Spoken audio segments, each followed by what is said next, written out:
Back on TYT Sports, back with Andre Snellings, back with the top 3 NBA performances of all time. Thanks to Reddit for throwing this idea at us because we love these, as Andre would call them, barbershop conversations. We like to throw in a few of them anytime we talk about the NBA.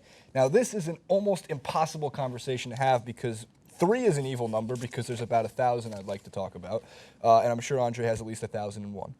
But Andre, we're going to start with you. If you have to pick 3, and you don't have to order them, but you do have to pick a number 1.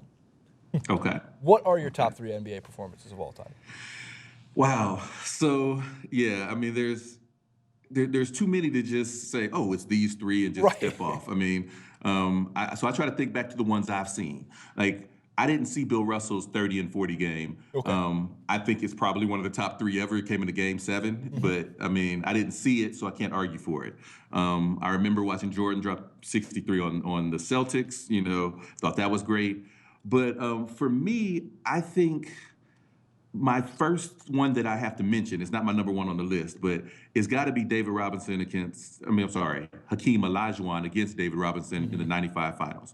95, what was that, conference finals? Western Conference Finals. And it's hard to pick one particular game, but if I had to pick one, I would say it was the game where David Robinson was given the MVP trophy. Because that game, it just seemed like Hakeem wanted to punish him. And I don't even know what his numbers were. I mean, I guess we could look it up. It had to be somewhere near like 40 and 15. But it was just watching that, knowing how good David Robinson was, knowing that he was one of the most special talents I'd ever seen.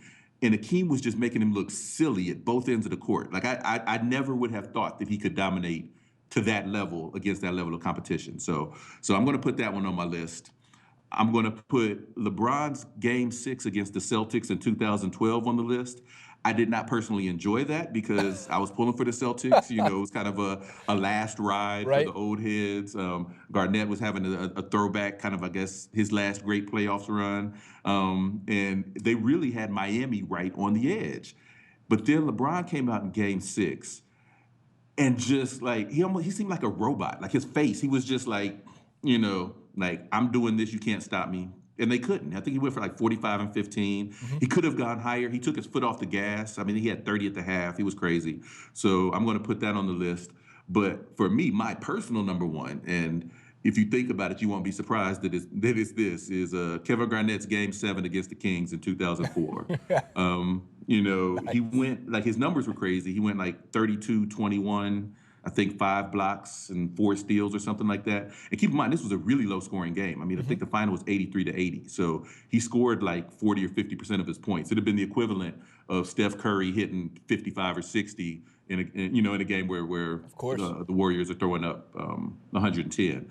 But it wasn't just the numbers. It was kind of similar to LeBron. It was kind of a legacy-making statement where everyone was kind of against him at that time. I don't know if you remember, he had some interview Garnett had where he was talking about all the guns and he was loading up his clips and he was trying to make a metaphor and it blew up in his face and people were saying, you know, he never shows up in the playoffs. And so, you know, to have that game, and he scored every field goal that the Timberwolves made in the fourth quarter of that game. He blocked the shot with 3 seconds left, and then when the Kings got another shot, he challenged that one that caused it to miss. I mean, he was just everywhere. And so if I have to give a number 1, he's going to be number 1 on my list. I actually had some similar choices in the way that, well, you chose Hakeem dominating David Robinson. I chose Tim Duncan dominating Game 6 of the NBA Finals in 2003.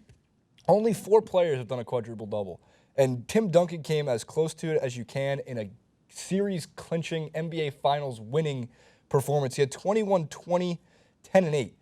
I mean, and this was a game that was not a high-scoring game. None of those games really were in the Spurs versus the Nets. And the Nets were so outmatched, even though it was a 6-game series. We knew the Spurs were a better team. It was becoming Tim Duncan's team at that point. Just an all-around, not just the box score. I've rewatched all of it via Hardwood Classics, and I can't believe 2003 is a Hardwood Classic. But I'm watching, and I'm like, man, he was a part of every single possession. And those 8 blocks were so instrumental in turning defensive possessions into offensive points. They won that game entirely because of Tim. David Robinson was pretty good in that game, too, alongside many of the Spurs that we know. At number 2, Michael Jordan's 69 points against the Cavs and just a regular season game, March 28th, 1990. Maybe because this is fresh in my mind. They just played this on NBA TV like a week ago.